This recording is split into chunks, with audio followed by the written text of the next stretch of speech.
तो सोचो जरा फिरौन के घर में मूसा को पाला किसने।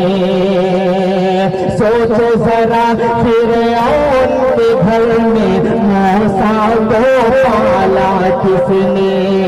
गौर करो मछली के शिकम में यूनुस को रखा किसने। पहले आग में डाला और फिर आग को भूल किया किसने। उन